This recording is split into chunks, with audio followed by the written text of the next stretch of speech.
Ya, shalom saudara-saudaraku yang terkasih, yang dikasihi, sangat dicintai oleh Tuhan Yesus.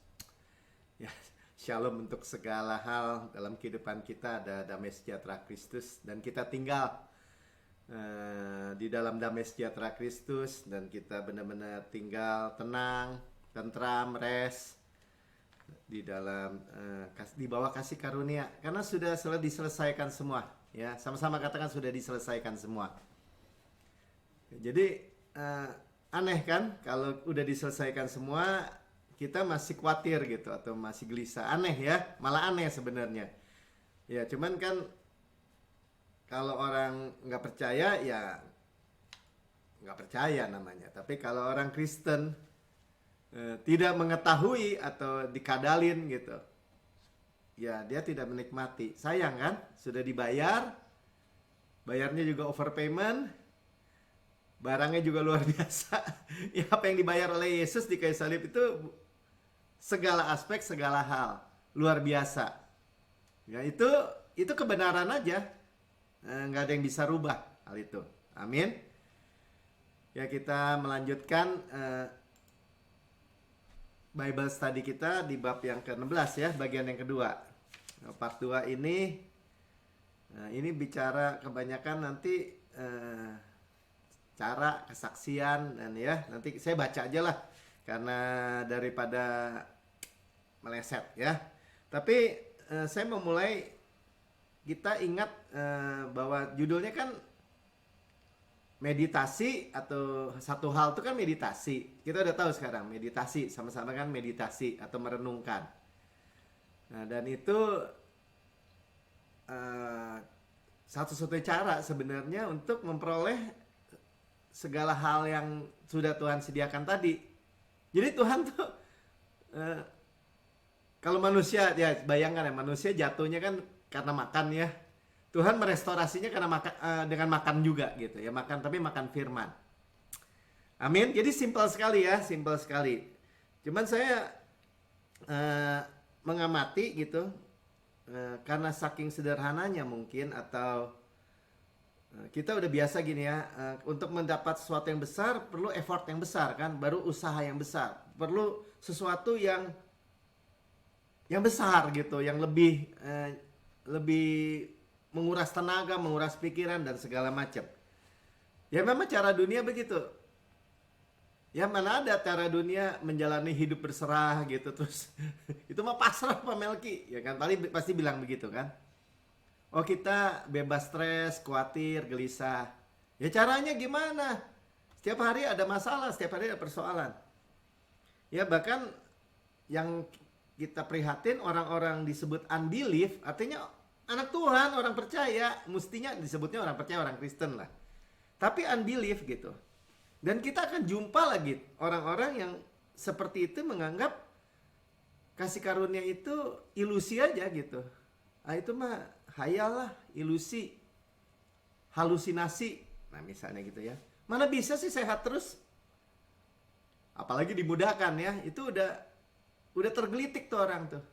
Ya kalau kita, karena kita menerima dengan hati yang rendah hati, hal itu ya nggak jadi masalah buat kita ya.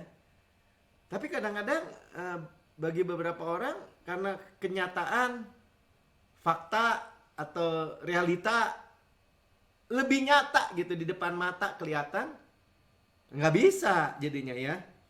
Rest, tentram, tidak stres, sukacita, jalan-jalan penuh bahagia katanya ya. Sejahtera semata-mata, terus menerus, continue, nggak putus-putus.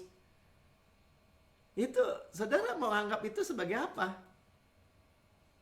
Ya pemeliharaan secara finansial. Kita udah juga dengar pakaian, bahkan hidup lebih penting daripada makanan dan minuman. Berarti apa? Hidup berkualitas. Tubuh lebih penting daripada pakaian katanya. Pakaian disediakan juga berarti. Tubuh berkualitas. Nah, kan kita dengar gitu. Kita diangkat di tempat tinggi, di tempat yang terhormat, bisnis, pekerjaan, sekolah, kalau yang masih sekolah ya. Nah, kemudian kan kita dengar ketika terakhir ya, yang terakhir kalau saudara mesti dengar part yang pertama, saudara dengar dulu, itu bagus sekali ya, bagaimana tentang meditasi. Nah, kita masuk ke praktisnya nih. Dan Yosua kan masuk Kanaan. Masuk Kanaan artinya tempat perhentian Tuhan. Sama-sama katakan tempat perhentian Tuhan. God's rest. Caranya apa kata Tuhan? Ya caranya renungkan firman yang dia udah denger gitu, yang dia udah denger. Misalnya untuk dia keluar dari Mesir kan Tuhan bilang, peperangan milikku, kamu masuk dan menduduki negeri. Nggak banyak sebenarnya, nggak banyak ya, tapi Tuhan bilang gini, renungkan itu siang dan malam gitu. Tuh kan, meditate, hagah, perkatakan, khotbahkan kepada diri sendiri siang dan malam, menjadi kesukaan gitu. Nah, jadi ketika kita kan berpikir, berusaha dong untuk masuk tempat rest, berusaha dong. Usahanya ya apa? Ya rest, meditasi. Kenapa? Ya, kalau kita tanya kenapa sih? Karena kan terus informasi dari luar itu terus membombardir kita kan, bukan Mik? Makanya disebut akhirnya perjalananmu akan prosper tuh. Sebenarnya terbalik ya, kalau bahasa Inggrisnya kan prosper dan good success. Sebenarnya kalau ini kan berhasil berarti good success. Berhasilnya juga bukan berhasil sekedar berhasil, berhasil yang baik. Karena banyak kita akan ketemu orang-orang gini, dia tuh orang sukses tuh, orang sukses. Ya kita dengar ya bilang aja kaya. Karena dia sukses publik, tapi ketika di rumah tangannya hancur misalnya, private-nya rusak gitu. Nah makanya disebutnya good success. Kalau kita nggak hanya sukses satu bagian. Kan sering kan kalau motivator bilang, nih supaya sukses keluarga, keuangan, kesehatan, ya pokoknya semua aspek lah, semua dimensi, semua area. Wah itu real sukses memang. Nah itu yang Tuhan sediakan bagi kita sebenarnya. Kenapa?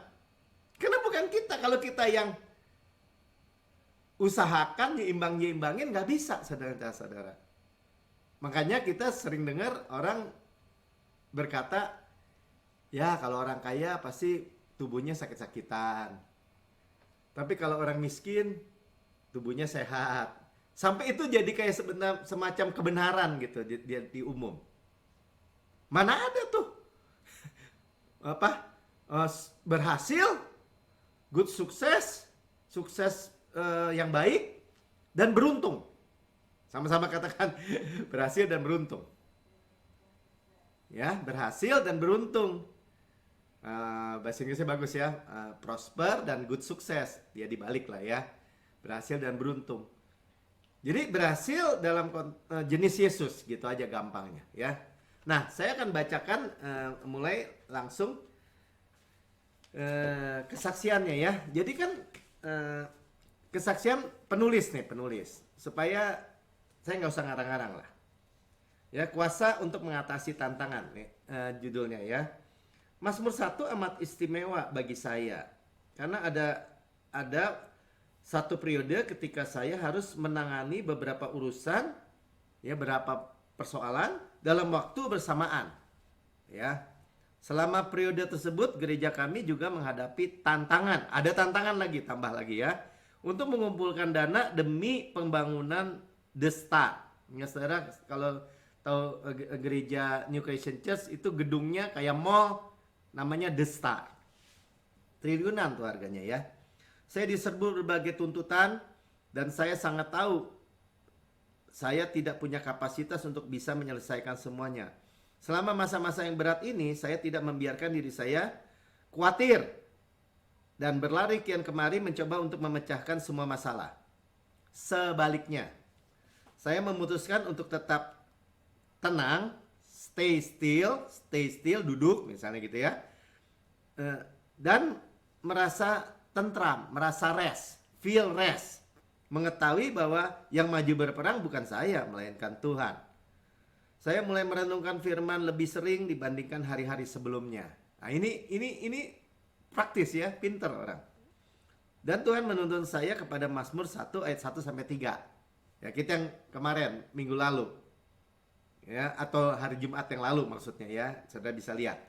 Nah, itu seperti pohon, merenungkan pohon ditanam di tepi aliran air, merambat akarnya di tepi batang air, menghasilkan buahnya pada musimnya. Berarti kan tidak apa? Tidak mandul. Ya, daunnya tetap hijau, tetap segar, tetap sehat, dimudahkan. Nah, apa yang diperbuat disebut berhasil. Sama ya, prosper. Berhasil, beruntung tuh. Apa yang sudah saya bagikan mengenai bacaan ini baru menyentuh permukaannya. Saya dibandingkan bila Anda menyelidikinya sendiri. Jadi dia minta gini, ayo dong meditasi sendiri. Sekalipun tantangan yang kami hadapi amat berat, saya selalu memandang diri saya sebagai orang yang diberkati. Dan saya menyerukan janji yang mengatakan bahwa apa yang saya perbuat akan berhasil. Ya, tadi ya prosper, ini prosper, beruntung. Ya, oleh karena pemeliharaan kasih karunia Tuhan yang luar biasa, proyek pembangunan The Star hari ini sudah lunas sepenuhnya, nggak utang saudara bahkan. Sesungguhnya jika bukan Tuhan yang membangun rumah, sia-sia usaha kita. Ya, merenungkan firman memberi kita kekuatan untuk menyerahkan segala kekhawatiran kepadanya. Saya berkunjung ke Israel bersama para pendeta saya tahun itu, ya malah jalan-jalan nih. Tuhan menjadikan kesempatan istimewa bagi kami. Dia berbicara tentang merenungkan firman selama kami berada di sana. Contoh, saya sangat ingin mengunjungi semua lokasi bernama Tel Dan ya kotanya ya.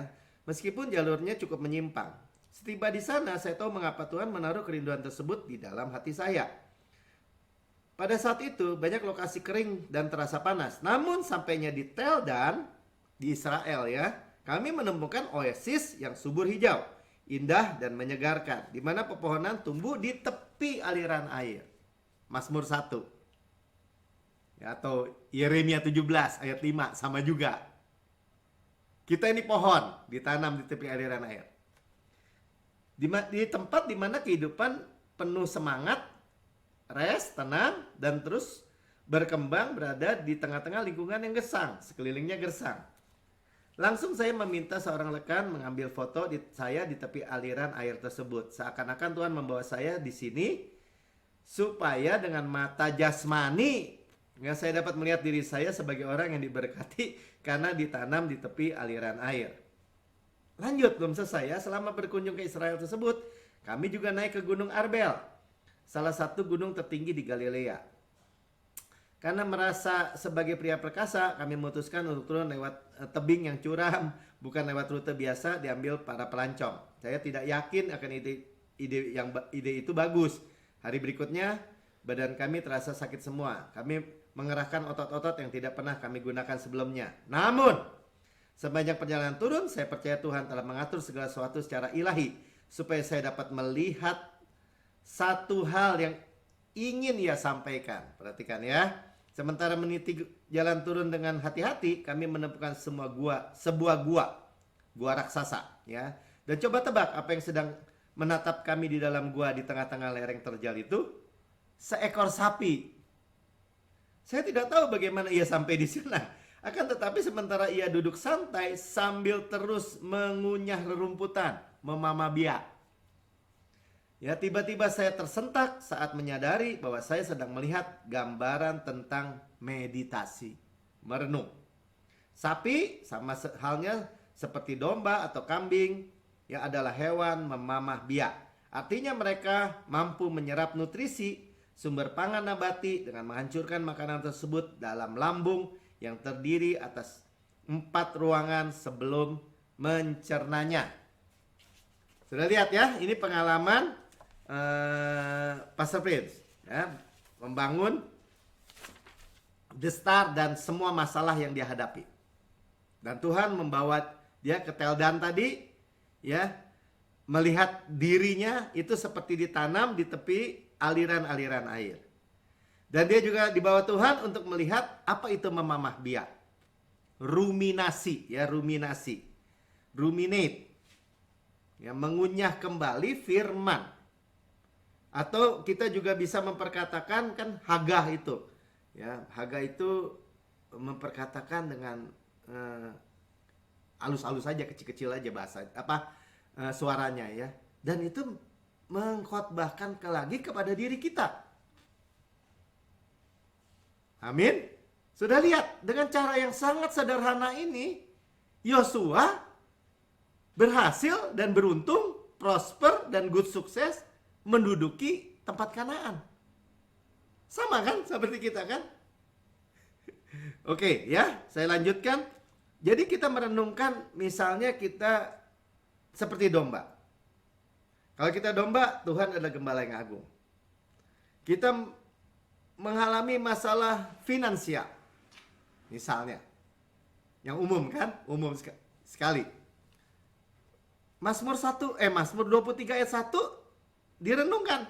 Mazmur Daud, Tuhan adalah gembalaku, takkan kekurangan aku. The Lord is my shepherd, I shall not want.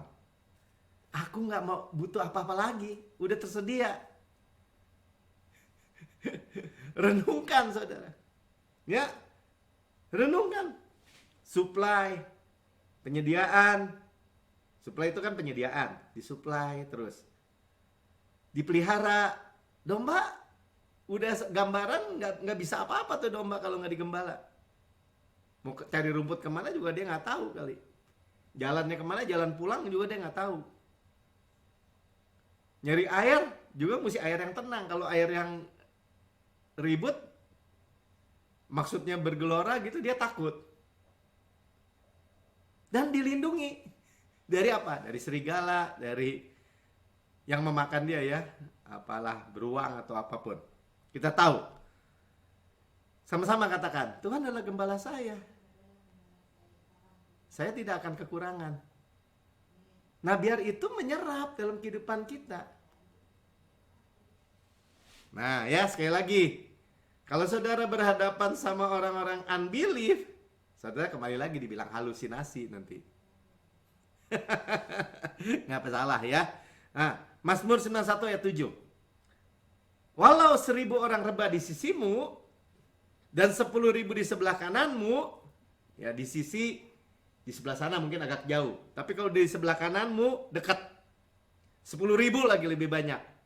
Tetapi itu tidak akan menimpamu. Amin. Ya, itu ternyata jangan sampai cuman sekedar lalu gitu, seret gitu. Gue tahu ayat itu, saya udah pernah denger kok. Bahkan beberapa waktu yang lalu saya mendengar gini, ya ayat sih ayat, pendeta-pendeta juga banyak mati itu Pak Melki kena COVID. Terus apakah ayat ini kalah dengan COVID misalnya? Kenapa ya? Nah, bingung kan? Kemudian bingung. Ada yang bingung, lebih bingung. Kenapa ya? Padahal mereka juga tahu loh, Mazmur 91 ayat 7 ini. Mereka juga khotbahkan loh. Mereka juga percaya loh. Ah, itu saya lebih percaya Tuhan. Ya. Berkhotbah, menyampaikan, mengajarkan, itu baru satu sisi, saudara. Nah, apakah saya merenungkan ayat itu lagi? Itu sisi yang lain. Jangan langsung disamain. Kemarin saya ngomong ada seorang pendeta yang saya kenal, saya udah lama. Pak Melki kasih karunia. Tuh ada orang kasih karunia tuh, baru mengalami masalah, udah langsung stres tuh. Ya saya nggak tahu orangnya, saya nggak tahu. Tapi saya tetap lebih percaya firman. Sama-sama katakan sama saya lebih percaya firman Tuhan. Kebenaran buat saya pribadi. Nah di titik itulah kita disebut merenungkan. Karena makanan itu kan dimakan, rumput itu dimakan oleh sapi tadi, atau kambing atau lembu. Dimakan, itu nggak bisa jadi sari-sari, itu ada 4 bilik dulu tadi, 4 ruangan di lambungnya. Masuk dia main makan aja, masuk. Belum jadi sari-sari makanan, saudara. Waktu dia beristirahat, duduk di goa, stres, dia keluarin lagi, dia kunyah lagi. campur air liur, campur enzim-enzim. Dia telan lagi masuk di bilik yang kedua mungkin. Nanti dikeluarin lagi 4 kali, saudara. Yang nggak tahu gimana prosesnya, namanya hewan memamah biak. Baru masuk ke dalam pencernaannya dan menjadi energi.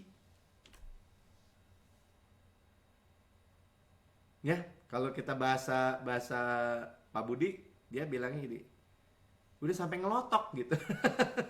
Kalau bahasa lebih kerenan dikit, udah ngalir nih di darah nih, udah ngalir. Jadi kalau dibelah gitu keluarnya kasih karunia.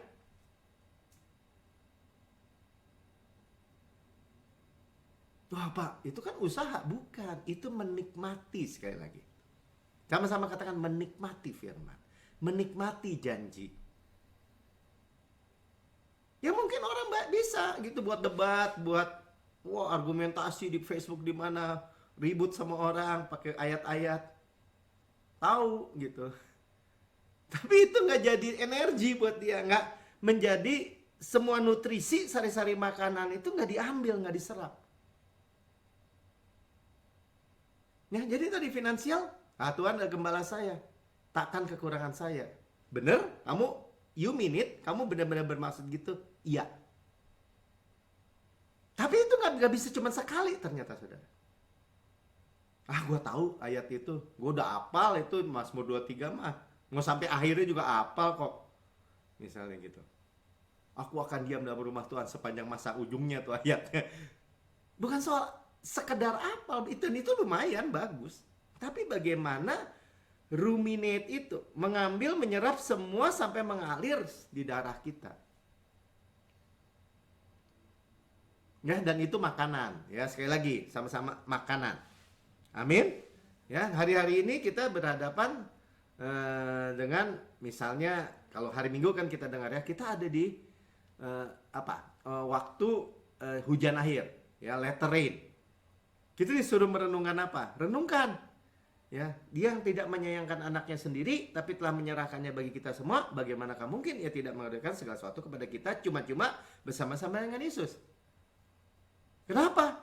Pak Melki, iya, coba bayangin gitu. Yesus Tuhan itu memberikan yang the best loh dari heaven. Dan anaknya cuma satu lagi, yang tunggal, yang dikasihi lagi. Berarti saudara tuh lebih dikasihi. Seolah-olah jadi begitu kan? Seolah-olah atau memang begitu? Memang begitu. Ya. Dan masalah persoalan keuangan, persoalan kesehatan, persoalan keluarga, persoalan apapun itu jauh lebih rendah daripada nilai Yesus dong. Yesus sudah diberikan. Coba kita sedang diajak begitu. Kita sedang diajak merenungkan ini di hujan akhir. Diajak merenungkan itu di hujan akhir, realnya aja di orang Israel itu panen raya besar. Karena hujan awal, hujan buat numbuhkin benih. Hujan akhir, hujan buat penuaian. Ini udah bicara Tuhan, udah belak-belakan, kasih tahu ini waktunya loh. Manifestasi berkatnya berlimpah-limpah. Jadi berkat berlimpah-limpah bukan kita nantikan lagi, termanifestasi. Sama-sama katakan termanifestasi. Amin. Ya, makanya kita dibilang, udah. Itu artinya apa, Pak Melki? Itu artinya kita merendahkan diri kita di bawah tangan Tuhan yang kuat. Ditinggikan pada waktunya. Amin. Ya. Sementara itu kalau masih nunggu juga ada waktu sementara, lemparin aja semua persoalan. Luar biasa ya, luar biasa, saudara. Sama-sama kata luar biasa. Jadi memamah biak, sama-sama kata memamah biak, ruminate, ruminasi ya bahasa Indonesia, bahasa apa tuh? Mungkin bahasa biasa biologi lah ya. Ruminate ya, ruminasi, menyimpan firman Kristus, mengunyahnya berulang kali. Mengunyahnya, sama-sama kan mengunyahnya berulang kali. Ya, jadi bukan sebagai pengetahuan di otak kita saja, tapi ambil sari-sari makanannya sehingga kita memiliki sukses yang baik, good sukses. Ya, sukses yang tadi dikatakan good sukses, sukses baik, sama-sama katakan sukses baik. Ya. Itu sukses jenis Yesus yang nilainya tuh kekal. segala aspek dan kekal gitu nilainya. Dan tadi beruntung ya, prosper itu nilainya juga segala hal. Jadi begini, kaya sih kaya, tapi rumah tangganya hancur. Nggak begitu. Banyak kayak yang gitu, banyak. Kayak makanya orang takut sama kekayaan akhirnya. Ya. Tapi kita bilang ini biar nyerap dalam hidup kita. Nanti saudara renungkan. Ketika kita meditate firman Kristus, kesuksesan kita itu prosper, beruntung, prosper sama-sama kan prosper, beruntung, dan sukses baik. Sekali lagi, prosper, beruntung, sukses baik. Nah, jadi kesannya halu ya, kesannya hayal gitu. Ya, biarin aja orang nggak percaya, jangan diwaro, saudara, jangan dipedulikan. Amin. Nah, saya bacakan lagi nih, sekarang baca lagi tentang cara meditasi firman Tuhan terus gimana? Kan tadi cuma satu cara, Pak Melki, meditasi aja. Ya, saya baca lagi aja. Ya, mungkin bukan metode ini, bukan ya, mungkin taktiknya gimana lah gitu. Dan ini nggak terbatas, saudara. Ya, baca aja loh. Saya bacakan ya. Cara merenungkan firman Tuhan atau meditasi tadi. Apakah Anda ingin mempelajari cara merenungkan firman-Nya? Tentu saja ada cara-cara lain untuk melakukannya. Jadi nggak terbatas ya, sama saya bilang tadi. Tapi izinkan saya membagikan bagaimana saya memulainya. Saat saya menjalani pelatihan militer, waktu masih muda di negara kami, semua pemuda harus mengikuti wajib militer di Singapura. Saya biasa menyimpan kartu indeks berisi ayat-ayat Alkitab di dalam saku seragam kamuflase, seragam tentara dia ya, kartu-kartu gitu. Dulu juga waktu saya masih kuliah, Pak Pasman juga ikut tuh ya, di Navigator ada kartu-kartu ayat hafalan. Mungkin seperti itu ya.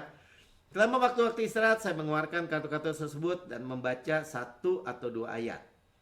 Saat itu saya tidak memiliki waktu untuk membaca Alkitab, tetapi tentu saja sempat membaca setidak-tidaknya 1 ayat. Saya tercengang begitu banyak makanan yang bisa saya peroleh dan memamah biak 1 ayat saja. Saudara nangkap ya sesuatu ya? Setiap kali saya mengunyah 1 ayat, Tuhan memberi saya kekuatan dan mengubah mindset saya atau sudut pandang saya dan memberikan rest serta shalom sebagai ganti kekhawatiran. Saat ini, Anda tidak perlu menulis ayat-ayat itu di kartu indeks dan membawanya kemana-mana dengan adanya aplikasi Alkitab yang bisa didapat secara gratis. Saudara, di handphone saudara ada ayat-ayat. Nih saya juga pakai ayat Alkitab di handphone. Banyak orang benar-benar berjalan kemana-mana sambil membawa Alkitab di saku mereka. Ya, belum lagi kita juga bisa download, bisa copy khotbah-khotbah, pakai earphone, dengerin di mana-mana. Anda bahkan mungkin mempunyai aplikasi Alkitab di seluler canggih Anda. Ya, itu dia tadi. Mengapa Anda tidak mencoba merenungkan 1 ayat saat ada waktu jeda, ada waktu lowong, daripada menghabiskan semua waktu istirahat Anda untuk memeriksa media sosial? Ya, memang biasanya juga kita gitu. Ya, periksa Facebook, periksa WA. Saya berani menjamin, nah ini udah jaminan, bahwa saat merenungkan firman-Nya, Anda akan memperoleh lebih banyak manfaat dibandingkan mencari tahu apa yang disantap teman-teman Anda pada waktu siang atau apa yang sedang dilakukan oleh hewan peliharaan mereka. Misalnya ketika Anda sedang mengalami masalah keuangan, pikiran kalut membuat Anda tertekan, serangan panik, berhentilah menggenggam kekhawatiran tersebut. Lepaskanlah, ya lempar, ya atasi ketakutan ini dengan menggumamkan ya janji-janjinya sepanjang hari. Haleluya, simpel sekali memang ya, tapi powerful. Amin. Ya, luar biasa ya. Bagian terakhir. Nah, ini orang banyak ya suka nggak bisa tidur. Terus Tuhan bilang gini, di buku ini dikatakan kalau nggak bisa tidur, ya meditasi firman. Emang ada ayatnya Pak? Ya kita baca sekarang. Mazmur 63 ayat 7. Apabila aku ingat kepadamu di tempat tidurku, berarti dia belum pulas kan? Belum terlelap gitu. Merenungkan, meditate engkau sepanjang kawal malam. Nah, ini salah satu juga yang dipraktekkan oleh Pastor Prince ya. Kalau dia mungkin entah gimana nggak bisa tidur, ya Tuhan berikan dia merenungkan. Tuhan adalah gembalaku, takkan kekurangan aku. Dia membaringkan aku di padang berumput hijau. Ya saya cepet-cepet ya. Udah dibaringkan di padang berumput hijau, domba ya pasti ketiduran lah. Nyaman ya. Dan membimbing aku ke air yang tenang ya, dibawa ke air yang tenang. Ya, makanya ketika merenungkan firman bahkan di tempat tidurnya, ya merenungkan sepanjang malam nih, bahkan kawal malam, dia memiliki tidur yang berkualitas. Hebat ya. Jadi padahal cuma satu ayat. Oke. Ya saudara, yang saya nggak panjang lebarkan. Saudara sudah mendengar di rekaman YouTube, ya kan sudah boleh like, subscribe, dan share. Dan saudara yang berkata saya belum pernah terima Yesus sebagai Tuhan dan Juru Selamat pribadi. Hidup saya penuh dengan stres, khawatir, gelisah, penuh dengan persoalan, penuh masalah, bertumpuk-tumpuk, nggak habis-habis. Saudara nggak kebetulan bertemu dengan rekaman YouTube ini. Yesus itu jalan keluar, jalan kebenaran dan hidup. Yesus itu hikmat, memberikan hikmat jalan keluar, kebenaran dan kekudusan saudara dan saya. Dia segalanya. Saudara boleh menerima dia sebagai Tuhan dan Juru Selamat pribadi saudara. Jangan sia-siakan saudara, ikuti saya berdoa. Ikuti aja ya. Katakan, Tuhan Yesus yang Maha Mulia, saya menerima Engkau sebagai Tuhan dan Juru Selamat pribadi saya. Sekarang Yesus adalah Tuhan dan Juru Selamat pribadi saya. Ya, dengan mulut saya mengaku, dengan hati saya percaya bahwa Yesus sudah mati bagi saya, sebagai saya, dibangkitkan karena pembenaran saya, naik ke surga, duduk di sebelah kanan Allah Bapa, dan mendudukan saya bersama-sama dengan Yesus. Surga adalah rumah saya. Saya anak yang dicintai oleh Tuhan. Sekarang saya mau mengisi hidup saya dan merenungkan setiap waktu kebenaran firman yang menjadi solusi segala masalah persoalan hidup saya. Di dalam nama Tuhan Yesus, amin.